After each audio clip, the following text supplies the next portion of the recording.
చెప్పమన్నాడు నిన్ను 90 రోజుల్లో చేస్తా 99 రోజుల్లో చేస్తా బాండ్ పేపర్లు ఎందుకు రాశారు జేమ్స్ బాండ్ లెక్క మీ ఆయన చెప్పిండు కదా డిప్యూటీ సీఎం భద్రంగా పెట్టుకోండి కార్డులు భద్రంగా దాచిపెట్టుకోండి 90 రోజులు మా వాళ్ళు వస్తారు ఇప్పుడు ఎడబెట్టుకోవాలి మరి కార్డులు ఏం చేసుకోవాలి కార్డులు అంటే కమల్ హాసన్ మించిన యాక్టింగ్లు చేసిరు ఎలక్షన్లకు ముందేమో ఇప్పుడేమో ఏమైనా అంటే 3 నెలల పిల్లలు ఉట్టిత్తరా ఎవడన్నా అని మాట్లాడుతుండు అయ్యా రేవంత్ రెడ్డి గారు మాకు కూడా తెలుసు 9 నెలలకు పిల్లలు ఉడతారు కానీ నేను అడుగుతున్నా 3 నెలలు ఎప్పుడో అయిపోయింది 30 నెలల పడ్డది మరి 30 నెలలకు కూడా పిల్లలు పుట్టకపోతే నిన్నేమనాలి మరి నేను అనలే సుమా మళ్ళేమనంటే నీ మీద నా మీద కేసు పెడతా అంటే ఇంత చిల్లర మాటలు ఇంత లేఖి మాటలు బహుశా ఈ భారతదేశ చరిత్రలో ఏ ముఖ్యమంత్రి ఎన్నడూ మాట్లాడలే గన్ని గలీజు మాటలు గట్టిగా అడిగినావు అనుకో ఏమైనా ఆశాలకు జీతం పెంచుతా అంటే ఏం సంగతి అంటే నీ లాగుల తొండలు ఇడిచిపెడతా రుణమాఫీ అంటే కదరా నాయన ఏం చేస్తేవి అంటే నీ గుడ్లు వీకి గోటిలాడతా ఇంక గట్టిగా అన్నావు అనుకో మా ఆర్టీసీ కార్మికులు అపాయింటెడ్ డే ఏమాయ్ పాపంగా శంకర్ గౌడ్ పెద్ద మంది చచ్చిపోయిండు నువ్వు అబద్ధం చెప్పిన దానికి అంటే పేగులు తీసి మెడలేసుకుంటా గివా మాటలు ఇంకా ఇక ఎంత దిగజారి మాటలు అంటే ఇప్పుడు నేను అడుగుతా ఒకటి కష్టపడి పనిచేసే వాళ్ళందరికీ ఒకటి తెలుసు ఏమిటిది లోపల మనం వేసుకున్న బనీనికి పొక్క ఉన్నా మీదికెళ్ళి అంగి మాత్రం కడకేసుకొని ఉండాలి ఎందుకు బయటికి పోతే పతారి ఉండాలి కదా బయటికి పోతే ఎవడన్నా మార్కెట్లో మళ్ళీ మనకు గిరాకు ఉండాలి పతారి ఉండాలి ఎవడన్నా అప్పించడం ఉంటే అప్పియాలి కాబట్టి లోపల ఏమున్నా బయటికి మాత్రం మంచి కడకంగి వేసుకొని పోతాం ఎందుకంటే కుటుంబాన్ని నడిపేట వ్యవహారం అట్లుంటుంది బయటికి మంచిగా కనబడితేనే గట్టిగా కనబడితేనే దట్టంగా కనబడితేనే ఎవడన్నా విలువ ఇస్తాడు లేకపోతే ఇయ్యాడు కానీ నువ్వే స్వయంగా ముఖ్యమంత్రివి నువ్వే నేను ఢిల్లీ పోతున్నాను చెప్పులు ఎత్తుకపోయే దొంగలు లెక్క చూస్తున్నారు మరి ఎవడిస్తాడరా పోయి నాకు అర్థం కాదు ఇక ఎవడన్నా నేను దేక్తాడా నాకు అర్థం కాదు ఎయిడ్స్ పేషెంటు క్యాన్సర్ పేషెంటు రాష్ట్రం దివాలా తీసింది అరే దివాలా తీసినా నువ్వే తండ్రి పాత్రలో ఉన్నావు అది ఏమున్నా నువ్వే చూడాలి కదా నువ్వే అట్లా మాట్లాడితే ఎట్లా ఇక్కడ లంకె బిందెలు లేవు ఇట్లాంటి మాటలు మాట్లాడే ముఖ్యమంత్రిని నేనైతే చూడలే నేను చాలామందిని చూసిన ఎన్టీ రామారావు గారిని చూసిన చంద్రబాబు నాయుడు గారిని చూసిన తర్వాత రాజశేఖర రెడ్డి గారిని చూసిన రోషయ్య గారు కిరణ్ కుమార్ రెడ్డి గారు ఆ తర్వాత మన నాయకుడు కేసీఆర్ గారు ఇక ఇప్పుడు ఈ సన్నాసి వాళ్ళని చూసి నేను చూస్తే నాకు అర్థమే అవుతలేదు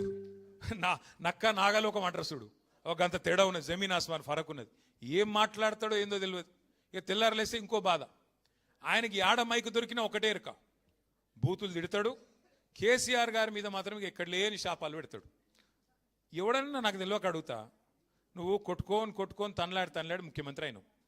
మంచిగా సుఖంగా ఉండరాదు ఇదేళ్ళు మళ్ళీ గెలిచేది లేదు పీకేది లేదు నీకు కూడా తెలుసు మాకు కూడా తెలుసు అదేదో ఉన్నప్పుడు మంచిగా సుఖంగా ఉండి 4 పనులు చేసి పో కానీ తెల్లారు లేస్తే దరిద్రపు మాటలు ఎవరైనా ఇంకో నాయకుడు చచ్చిపోవాలని కోరుకుంటారా తల్లి అసలు ఏం మాటలు అవి ఏం మనిషి అందుకే ఈయన మీద ఇవాళ ఈ రాష్ట్రంలో కార్మిక లోకానికే కాదు అందరికీ కూడా ఇవాళ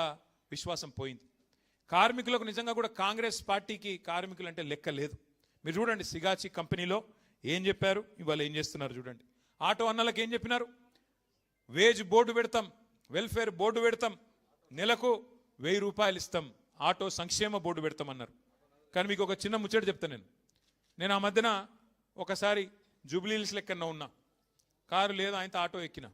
ఎక్కి ఇక్కడ దాకా వచ్చిన ఇక్కడ ఏదో మీటింగ్ ఉంటే ఇక్కడికి వచ్చిన పార్టీ ఆఫీస్కి ఏం పేరు తమ్మి నీ పేరని అడిగిన ఆయన నడిపేట ఆయన పేరు ఆ తమ్ముడు పేరు మస్రత్ అలీ ఆ తమ్ముడు పేరు ఏ ఊరు తమ్మి అజా ఈయనే ఉన్నావా కూసో కూసో కూసో కూసో కూసో కూసో ఆయనకు నీ కథనే చెప్తున్నా కూసో ఇగో ఈ తమ్ముడే అయితే ఏ ఊరు తమ్మి ఏం సంగతి అంటే అన్న నాది సంగారెడ్డి జిల్లా నేను ఇక్కడనే వచ్చి సెటిల్ అయినా అన్నాడు సరే సంతోషం మరి ఏం సంగతి ఎట్లా నడుస్తుంది దాంట్లో ఏమున్నదన్నా ఏం లేదు అంత ఆగమైపోయింది ఇదివరకు నేను రోజుకు 2000 సంపాదించుకొని ఇప్పుడు కనీసం 500-600 లేదు ఆటో కిరాయి వెళ్తలేదు ఏం లేదు అచ్చా అట్లనా అంటే ఇక హైలైట్ ముచ్చట చెప్తా ఇక తమ్ముడు ఏం చెప్పిండంటే ఇదే తమ్ముని ఆటో ఈయనదే రాహుల్ గాంధీ గారు ఎక్కిండు ఎలక్షన్ ముందు ఏది ఈయనకు 2 ఆటోలు ఉండే ఎలక్షన్ల ముందు కాంగ్రెస్ గవర్నమెంట్ రాకముందు ఇప్పుడు ఏం దొరికేనా 2 ఆటోలు అమ్ముకున్నాడు ఇప్పుడు కిరాయి ఆటో నడుపుకుంటున్నాడు కొన్ని లెగ్గులు అట్లుంటాయి నీ లెగ్గుని ఆటోలో పెట్టిండు ఆటో కూడా నాశనం అయింది ఇక అట్లా ఈ కాంగ్రెస్ లెగ్గు పెట్టింది రాష్ట్రమే నాశనం చేసి ఆఖరికి మా మస్రత్ అలీ ఆటోలు కూడా ఆగం చేశారు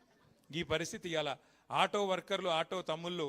6.5-7 లక్షల మంది ఉంటారు రాష్ట్రంలో వాళ్ళందరూ బతుకుని ఆగం చేశారు ఇంకోటి మీదికెళ్ళేంది మనం ఫ్రీ బస్సునే అద్దంటలేము నువ్వు పెట్టు ఫ్రీ బస్సు పెట్టు ఇంకా ఎక్కువ పెట్టు బస్సులు నేను అద్దంటలేను కానీ వీళ్ళ పొట్టగొట్టుడేంది నాకు అర్థం కాదు. వాళ్ళకి ఏం మాటలు ఇచ్చినావో నిలబెట్టు. నెలకు 1000 అంటివి, ఇంకేదో చెప్తా అంటివి, ఇంకేదో చెప్తివి. ఆఖరికి వాళ్ళు ఉన్న ప్రమాద బీమా కూడా తీసేస్తావి కదా. కేసీఆర్ గవర్నమెంట్లో